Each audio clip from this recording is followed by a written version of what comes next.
Hello everybody, it's Writer, and welcome to episode 5 of our Mineshafts Monsters series. This series is of course sponsored by my patrons over on Patreon.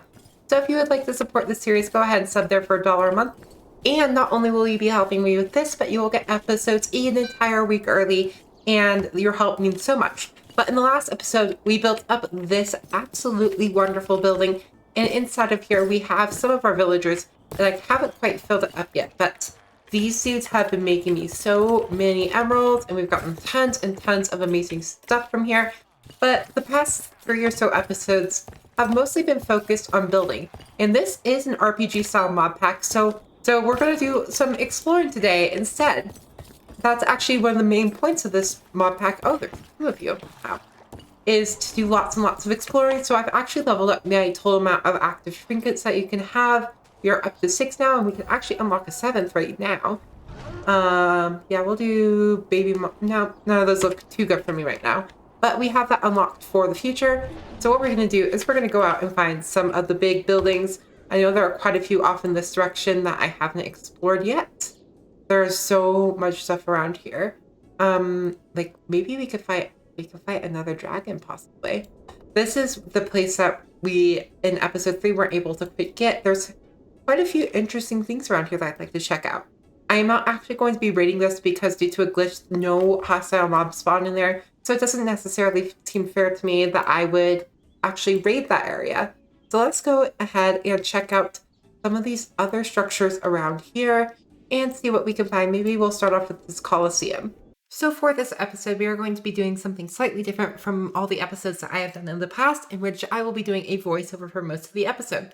I've watched a lot of those like 100-day YouTube or Minecraft challenges, so I want to do something in a similar light where I have played it already and I do the voiceover in the future. So this first building that we came upon is a Coliseum with a ton of broken skeletons. It seems like the skeletons in this mod pack just don't seem to want to attack me at all, which I mean is fortunate for my health bar and my anger management.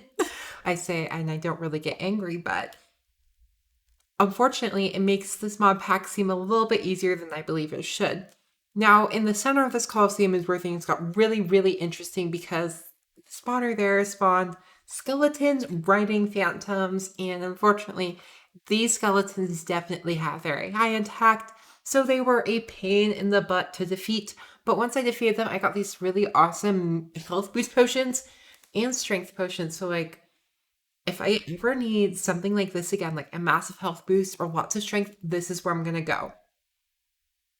Next up, we found this really interesting house in the swamp area, and it had this book in it telling me that I should never touch the skeleton boy.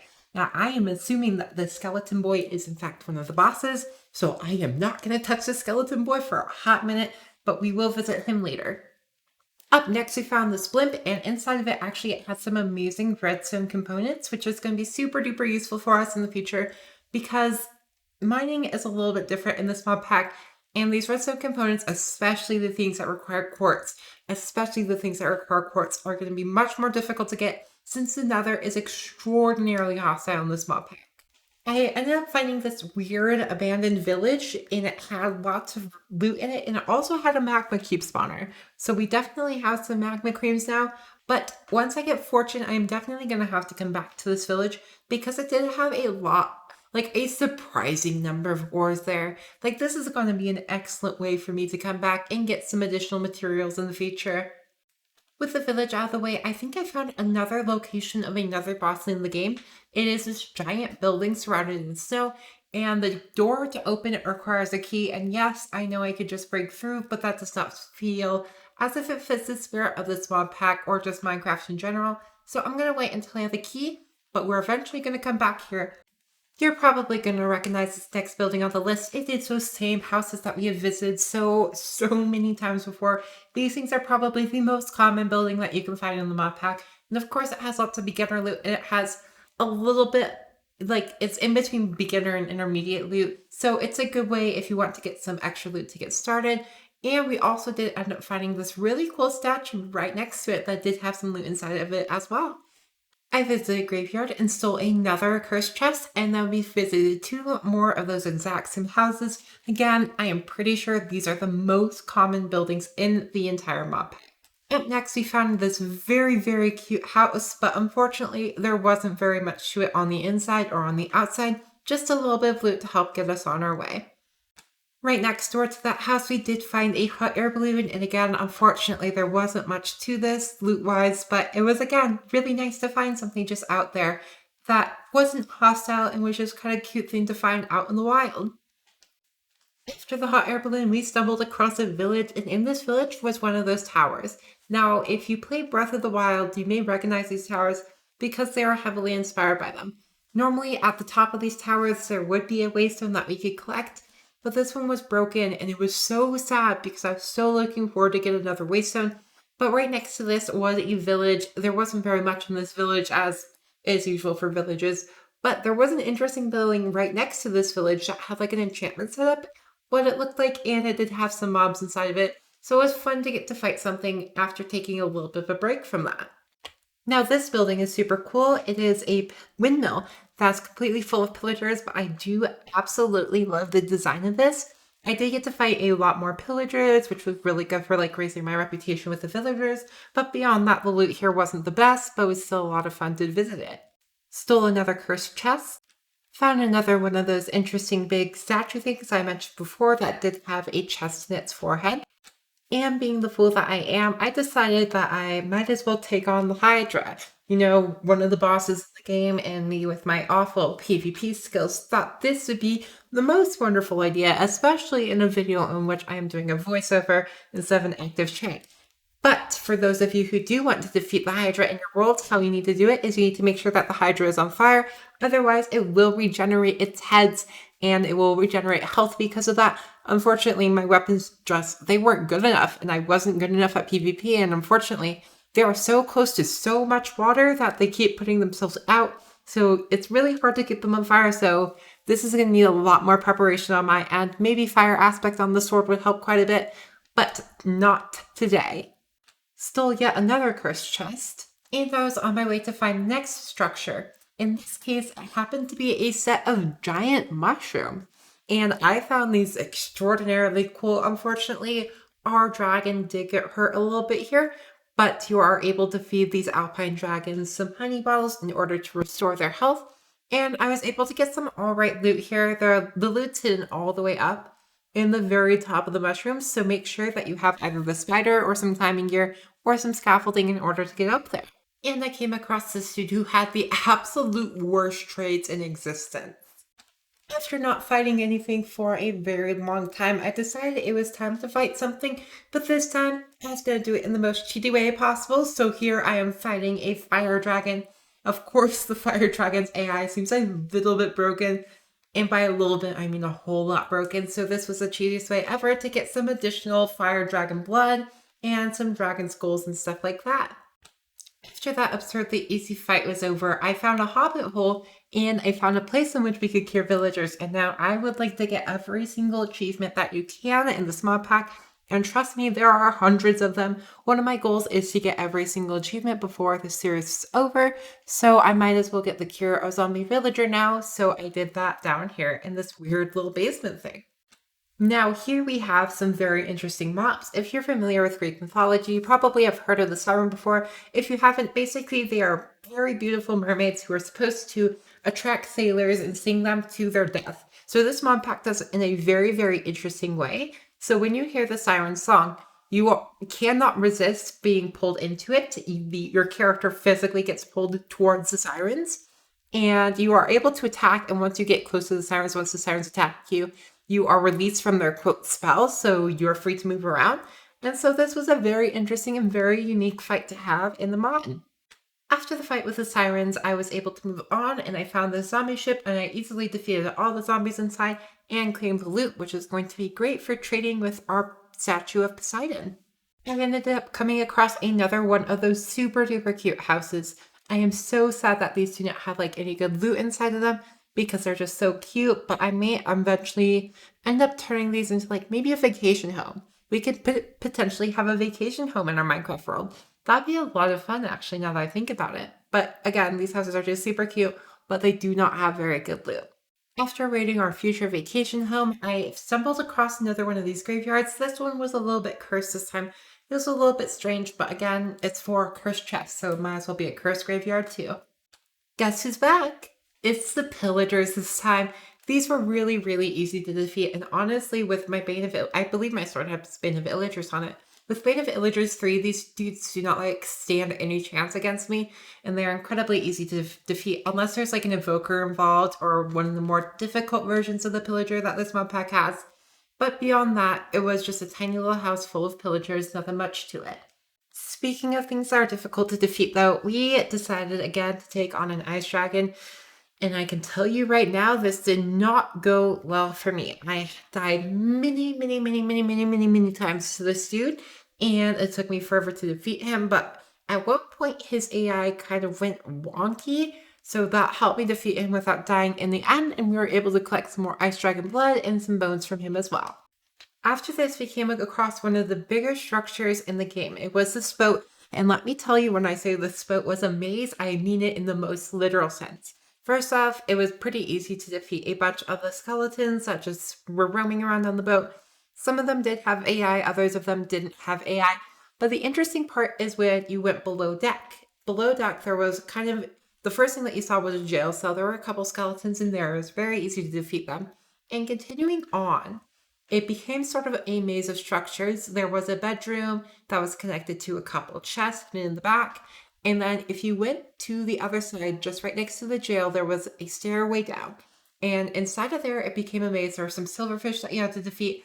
And in the captain's quarters, there ended up being quite a few drowned that I defeated in the most cheaty way possible. Because again, I'm awful at PvP and I don't think I'm ever going to be good at it. And we didn't get great loot, but looking out the window of this thing, there was a scary boy right next to the village that we're about to visit. And that thing is a little bit frightening, and I'm not sure what it is or how to deal with it.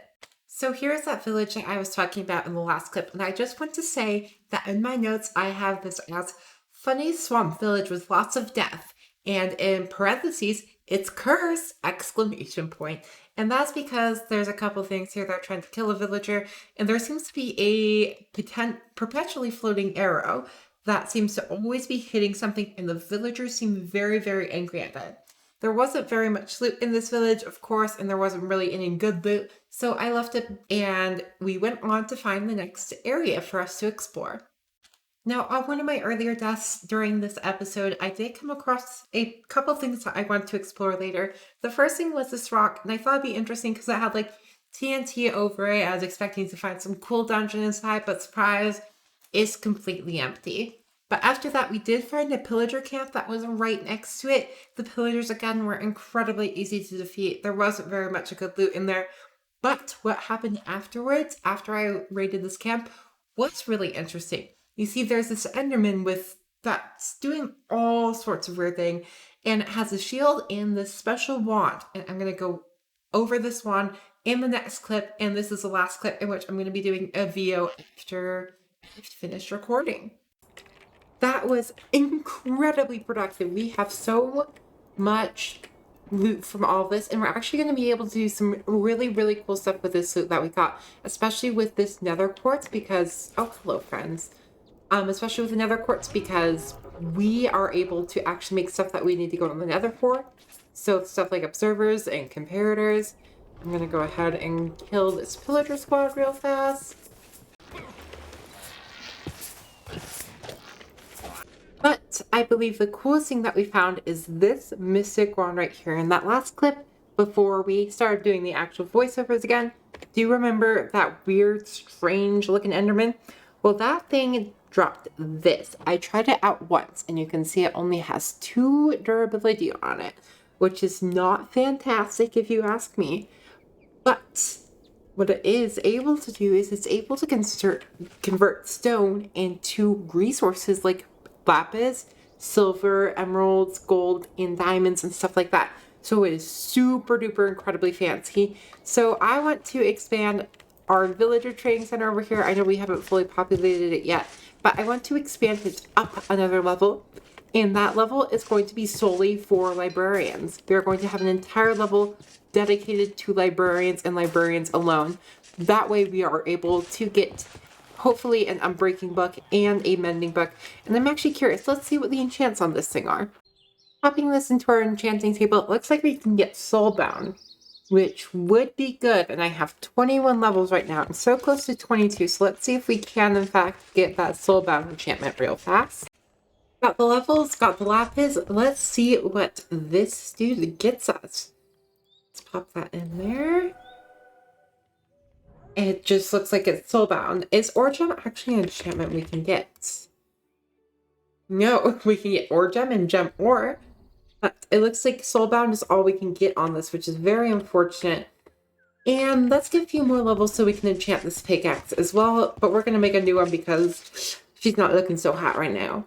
I'm just going to retire this pickaxe into our specials bin just because it was our first time in pick. It deserves to be saved.